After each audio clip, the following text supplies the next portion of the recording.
Hello, lovely learners. Welcome back to Flutalk English. Today we're talking about something unusual, silent English learning. Yes, learning to speak English without actually speaking out loud. That sounds like a magic trick. How can you improve speaking skills if you don't speak? Good question. Many learners are shy, afraid of making mistakes, or don't have a partner to practice with. Silent practice is a way to train your brain and mouth without the pressure of being heard. So it's like preparing for a race without running in front of people? Exactly. Let me share some methods. Okay, I'm ready. First is mouth shadowing. You watch a video, maybe a movie scene, and you copy the speaker's lip movements silently, no sound. This builds muscle memory in your mouth. Muscle memory? Yes, speaking is physical. Your lips, tongue, and jaw need training. Silent shadowing is like rehearsing dance moves before performing. That makes sense. Second is silent roleplay. Imagine you're in a situation, buying a train ticket, meeting a new friend, asking for directions. In your mind, you act out the conversation. Move your lips, make expressions, but don't make noise. So you're practicing the conversation without anyone hearing it. Yes, and when you do it often, your brain learns to respond faster.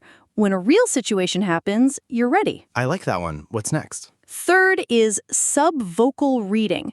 When you read English, maybe a news article or a book, don't read out loud, but also don't read only in your mind. Move your mouth slightly as if speaking. You'll feel the words without disturbing anyone. Oh, I do that on public transport sometimes. Exactly. It's a quiet but powerful habit. And the mirror one? Yes, the silent mirror method. Stand in front of a mirror, pretend you're giving a speech, telling a story, or introducing yourself, all silently.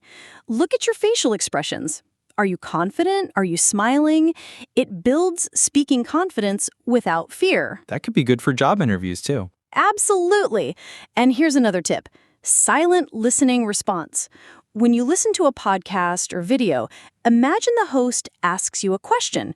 Answer silently in your head or with lip movements. This makes listening active, not passive. Oh, so you're kind of talking back to the audio. Exactly. You're training your brain to think and respond in English, even without speaking out loud. This is great for shy learners. Yes, and also for busy learners.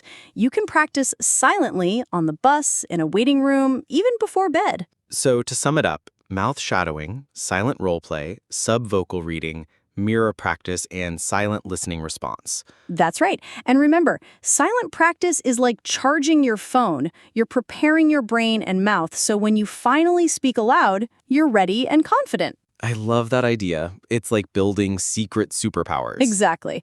So friends, try one of these silent methods today. Even a few minutes daily can make your English sound more natural. And when you're ready to speak out loud, you'll be surprised at how much easier it feels. That's the power of silent English learning. See you next time on Flutalk English.